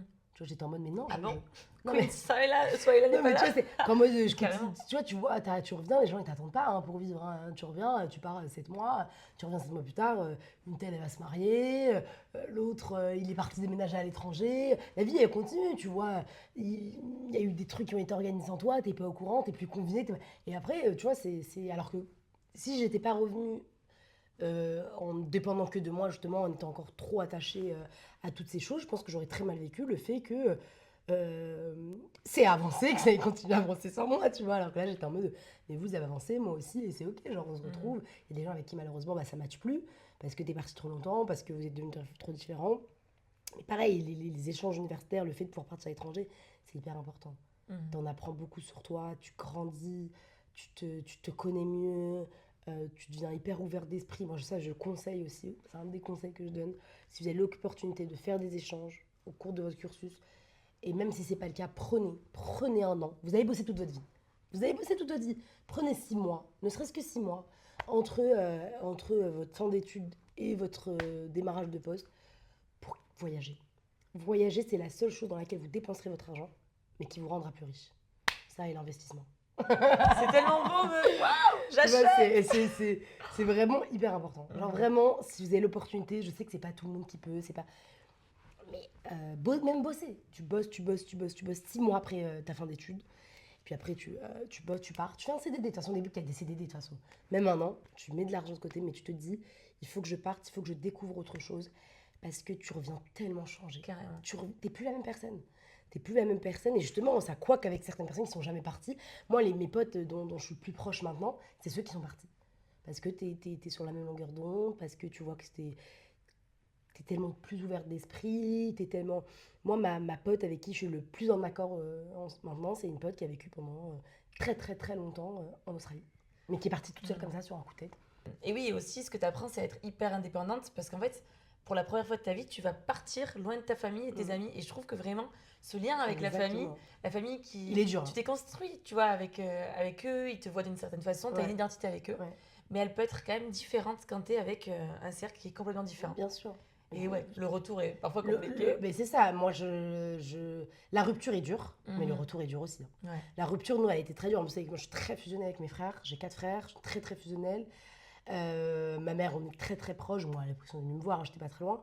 Mais la rupture, elle est dure. La rupture, elle est très dure, mais le retour, il est dur aussi. Hein. Moi, quand je suis retournée vivre chez moi, alors que j'avais habité pendant des mois et des mois seule, il a fallu retourner chez ma mère, avec mes frères, me réadapter aux règles. Parce que tu vois, t'es pas chez toi, enfin t'es chez toi, mais dans le sens où il y a des règles, ma mère, c'est celle qui établit ses règles de chez elle, donc plein de trucs bêtes, genre des trucs où... Ouais, tu vois, c'est un peu... Au début, c'est pas compliqué, hein. Les potes, pareil, t'as des potes qui sont jamais partis, qui comprennent pas. Toi, t'es là, t'es en mode... la vie est plus la même, ils sont en mode... Tranquille, c'est pas Qu'est-ce que tu grave. racontes? Elle est perchée, tout. Et en fait, t'es juste en mode... Bon, toi, t'es plus mon ami. Toi, ça dégage. Mais ça, il faut Mais, faire un tri, il faut questionner un peu. Ah mais moi le tri c'est fait tout seul. Ah ouais. De toute façon la distance déjà permet de faire un tri. Tu vois des gens qui sont magnifiquement là pour toi, qui incroyable, ça soude, mais ça a aussi des unis sur d'autres choses. Mais les échanges en tout cas, et puis même un autre truc, c'est que ça te permet de développer des soft skills, encore une fois, qui sont hyper appréciés par l'emploi. La langue, Mhm. permet de t'améliorer soit en anglais, soit en espagnol, soit peu importe la langue. Mais de toute façon en général c'est l'anglais parce que tu vas parler l'anglais. Ça te permet de montrer que tu sais t'acclimater à un environnement étranger et inconnu. Mhm. tout ce qu'adorent les recruteurs.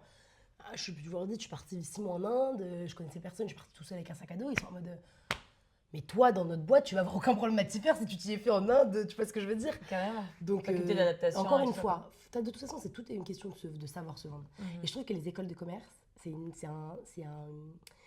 école, une formation qui apprend aux étudiants, qui apprend très très bien aux étudiants à faire ça, à savoir apprendre à se vendre. Parce que les oraux, en fait, ils sont faits comme ça autour de ça, et tu vois, tu sais, pour que tu puisses te vendre quoi qu'il en soit. Et c'est une bonne école je sais plus comment on dit. De la vie École ou... de la vie, et puis école du travail. Ça Ah, s'appelle ok, école ouais. du travail. Mhm. Parce que du coup, ça te permet de vraiment bien apprendre à faire ça. Mais Mais carrément. voilà, pareil, encore une fois, à travers les voyages universitaires, il faut voir, les échanges universitaires, ou les voyages tout court, des soft skills. Mhm. Encore une Carrément. fois, des soft skills à vendre. Sur le CV, vous le mettez. Tout le temps. Tout le temps, tout le temps. 6 mois en Inde, 6 mois en Australie, 6 mois... 6 mois, c'est pas 2 semaines. Hein. On comprend bien que vous n'avez pas pris en all inclusive et que vous êtes... à moins que vous ayez beaucoup de chance. Mais sinon, on comprend que vous êtes démerdé, que vous avez bossé, que travailler à l'étranger, c'est génial, les gens qui partent bosser dans les fermes, là. Moi, j'aurais adoré le faire. Mais bon, j'ai déjà perdu pas mal de temps avec tous mes trucs, là. Si je repars en 2 ans en Australie... C'est clair, à la fin de ton C'est diplôme. ça, là, je commence à travailler. travailler, j'ai 40 ans. Hein, là, non. Mais c'est génial, les gens qui prennent 6 mois. Moi, j'ai une pote, elle est partie 8 mois, elle a bossé en Australie, elle a fait les fermes, elle a fait les trucs, elle a fait le machin. Elle kiffe. Hein. Expérience humaine de dingue, soft skill de dingue, et expérience de vie. Mhm. Qui te change, quoi. Exact. Et toi, est-ce que tu as trouvé une différence, pour parler du monde pro, entre quand tu étais en job étudiant, vs tes premiers stages, tes premières expériences? Ah oui. Qu'est-ce qui a changé peut-être dans l'attitude, dans les relations? Ouais, dans c'est bien, toi c'est bien déjà que tu poses cette question parce que le droit, c'est un monde un peu particulier. C'est un monde un peu de forme. De fond aussi, bien sûr, hein, les connaissances sont très importantes, mais il y a aussi beaucoup de codes. Beaucoup de codes qu'on ne connaît pas forcément, surtout quand on n'est pas dans le milieu. Moi, je sais que j'ai un ami, son père est avocat, donc c'était beaucoup plus simple pour lui. Mais quand tu viens pas du milieu, quand tu connais pas, c'est compliqué. Déjà, c'est un milieu, ou en tout cas les cabinets d'avocats, où tu vas toujours être tiré à quatre épingles. C'est un milieu où tu dois faire très attention à ce que tu dis, à ce que tu fais. Il y a beaucoup de codes comme ça qu'il faut acquérir, qu'il faut connaître, qu'il faut maîtriser pour justement pas subir de situations gênantes. Mhm. Donc ça, c'est à avoir à l'esprit quand vous allez faire des stages en cabinet d'avocat.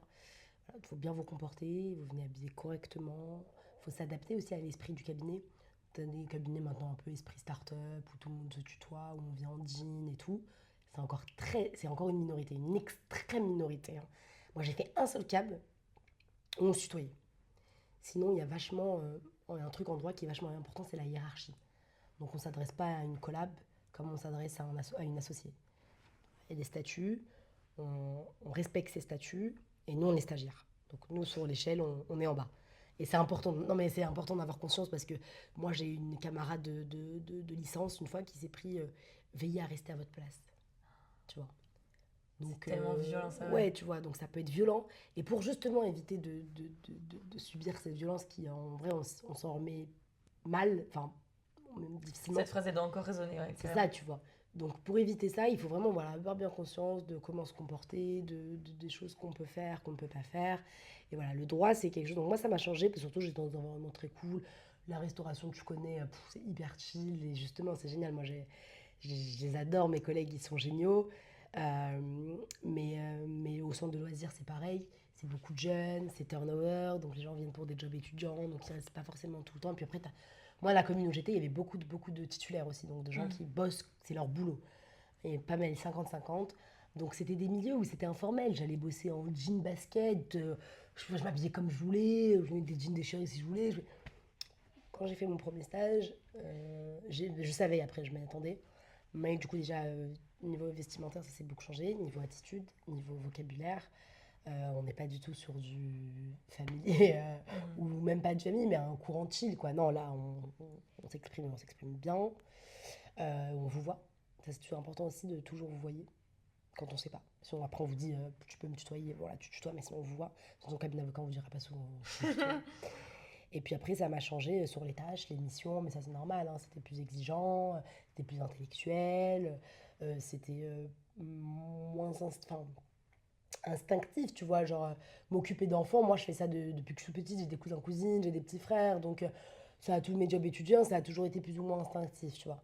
Mais si ce n'est que la restauration aussi, hein, la caisse, au début, c'est pas instinctif, hein, t'apprends, tu vois. Mais là, c'était rigoureux, c'était chanter la pression. Il y a beaucoup de pression aussi. Quand on est stagiaire, on a peur de mal faire, on a peur des associés, on a peur des avocats. Quand on fait, moi j'ai déjà fait des conneries, c'est normal, tu vois. On n'est pas bien. Bon, une fois j'ai fait une petite boulette, puis en plus c'est passé finalement. Mais ouais, je me suis fait reprendre et j'étais mal pendant 3 jours bah ouais, j'ai fait de la merde et on te fait comprendre que ce que t'as fait c'était pas ok mais pourtant on est là pour apprendre. Bon, Voilà. C'est un peu un ouais, mais paradoxe, voilà, il y ça. a un paradoxe. En fait, tu veux Euh, te faire ta place, mais tu dois quand même rester c'est à la ça, tu tienne. vois, C'est exactement, un peu... exactement. Mais voilà, c'est un juste milieu à trouver. Franchement, c'est vraiment un juste milieu à trouver, c'est pas toujours facile. Mais ouais, ça m'a beaucoup changé. Et le stage que je fais actuellement en entreprise, bah, je découvre aussi que les entreprises, c'est très très différent aussi des cabinets d'avocats.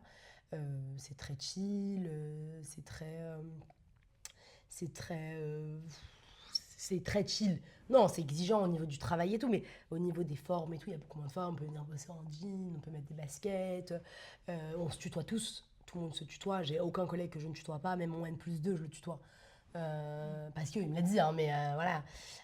C'est c'est moins formel. Mhm. Donc là aussi, ça me change beaucoup. Moi, du coup, on finit plus tôt, on bosse moins. Donc oui, c'est différent. Et toi, du coup, là maintenant, ta vision d'ici 2-3 ans, donc tu veux passer le barreau, tu Ouais, passeras sûrement à l'issue de ton école de commerce. peut-être pendant. Ok. Ça, c'est quand même du boulot énorme. Et peut-être avant de continuer, c'est quoi la différence juste entre avocat et juriste? Parce que Oui, du coup, là, tu es juriste oui, maintenant. c'est ça. Mais et pourquoi? Ouais. C'est quoi qui Alors, t'intéresse? bah, en fait, juriste, tu l'es dès que tu as une licence en droit. Ah, ok, une Donc, licence dès que tu as en... une licence en droit, tu es considéré comme juriste. Après, je pense qu'il n'y a personne qui va t'embaucher, peut-être en tant qu'assistante juridique. Mais en tant que juriste, tu pourras pas. Tout le monde demande un M2 en général. Et en fait, dès que tu finis ton master, et ben là, t'es vraiment, enfin, tu l'étais déjà, mais tu es juriste. Et là, tu peux bosser directement dans des entreprises. Donc, en fait, tu vas faire du droit au sein des entreprises. Et donc, tu vas pouvoir faire toutes les missions juridiques internes. Donc, ça peut être de la rédaction de contrats, ça peut être des recherches juridiques pour les projets, ça peut être de la veille juridique, ça peut être ouais, des petites missions internes où tu vas faire du droit, mais dans l'entreprise. Donc là, tu es salarié et tu n'as pas jamais passé le CRFPA, même si en vérité, quand tu es juriste avec le barreau, tu es mieux payé que quand tu es juriste sans barreau. Ok. Donc ça fait une petite plus-value.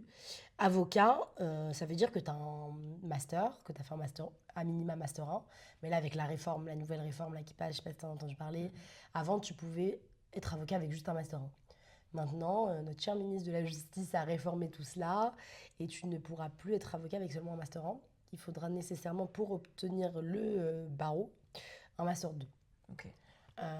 Donc, initialement juste un master 1, maintenant un master 2, tu passes un examen qui s'appelle le CRFPA, qui est un examen très difficile, où il y a moins de la moitié qui a réussi, qui l'a en fait. Mhm.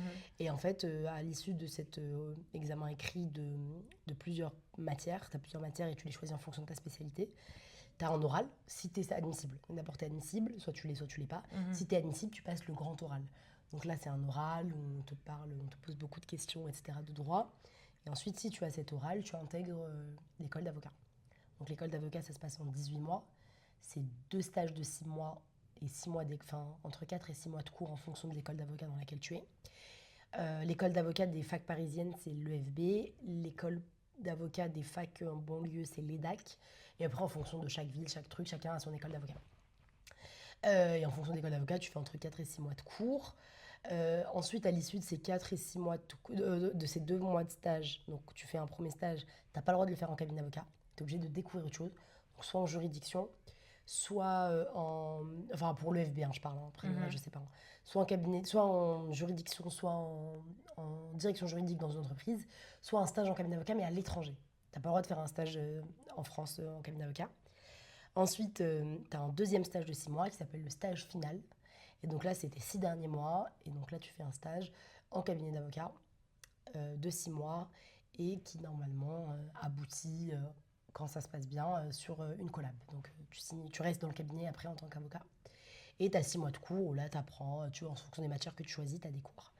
Et à l'issue de tout cela, tu as un examen qui s'appelle le CAPA, où tu dois, je crois, avoir 10 pour le réussir. Et donc, bon, il y a 98% de réussite, je crois 87 si je dis pas de bêtises. Donc, voilà. Le plus dur, c'est vraiment le CRFP, hein, pour y rentrer. Une fois que tu y es, c'est comme les écoles de commerce. Le plus dur, c'est d'y rentrer. Carrément. Et donc, les CAPA, et puis ensuite, les CAPA, tu deviens avocat. Ça y est, tu es avocat. Et donc, tu prêtes serment. Et là, tu espères avoir une collab. Et là, tu deviens avocat. Et en fait, avocat, tu vas justement, en fait, tu es indépendant. Donc, tu n'es pas salarié. Même si tu travailles dans un cabinet d'avocat, tu n'es pas salarié. En France, tous les enfin, la plupart, il y a très peu de salariés, il y a très peu d'avocats salariés. C'est vraiment très, très, très peu. Les avocats sont une profession libérale. Donc avec tout ce qui s'implique, c'est pour ça qu'il faut en avoir conscience, c'est qu'il ne faut pas faire du droit pour l'argent, parce que du coup, tu as une profession libérale, tu as pas mal de charges, tu as aussi les charges du barreau qui s'appliquent, l'assurance du barreau et tout. Et donc en fait, l'avocat, contrairement au juriste, il va donner des conseils aux entreprises, mais il est indépendant. C'est-à-dire qu'en fait, là, il va pouvoir, déjà il est indépendant, il a aussi une responsabilité. En fait, il va pouvoir faire plus de choses par rapport au juriste qui est assez limité dans sa pratique. Okay. Le juriste, il va juste pratiquer au sein de sa boîte. L'avocat, il va avoir plusieurs clients, il va pouvoir il va pouvoir conseiller plusieurs entreprises, et il va pouvoir faire vraiment plus de choses, avoir une plus large palette d'actions et d'actes à pouvoir effectuer. Et parfois, tu as plein d'actes où il faut passer par des avocats, où c'est obligatoire. Donc la profession d'avocat, elle est... juriste, c'est très bien, avocat, c'est très bien aussi, mais c'est un peu différent. Voilà. Mais tu as beaucoup d'avocats qui font avocat un temps, et ensuite ils deviennent juristes, parce que du coup, juriste, ça offre... comme ce qu'on disait tout à l'heure, c'est un peu moins prenant au niveau de charge de travail. Tu vois, tu dépends pas de tes clients. Alors qu'un avocat, s'il met trop de temps à répondre, le client, il change d'avocat, tu vois. Alors que le juriste, il fait son taf, il est dans la boîte, il est salarié, il est protégé, il est en CDI. Il bosse aussi beaucoup, hein. Moi, je vois mes collègues, on bosse beaucoup, mais... T'as une stabilité, une sécurité, quoi. Mais oui, mais t'as une vie, surtout. T'as une vie. T'es pas à 20h. Moi, quand je reste au boulot, exceptionnellement, ça m'est arrivé de rester à 19h30, on est les derniers à... Enfin, tout le monde part, quoi. Il reste plus beaucoup de monde, tu vois. Il reste personne. Parce que c'est le monde de l'entreprise, tu vois. Donc, c'est un peu plus... ça offre un niveau de... une vie un peu moins à 1000 à l'heure. Un avocat... Et est-ce que la différence aussi, c'est que l'avocat va plaider? Alors, ça, c'est une légende un peu qu'on Non, c'est vrai, tu plaides en avocat, c'est censé plaider initialement. Mais maintenant, il y a beaucoup déjà, le corporate M&A, c'est pas un milieu de contentieux. C'est un milieu de conseil. En fait, quand tu fais du M&A corporate, tu ne plaides pas. Tu rédiges des contrats, tu fais des audits financiers, tu fais des audits juridiques, tu fais des contrats, du conseil sur des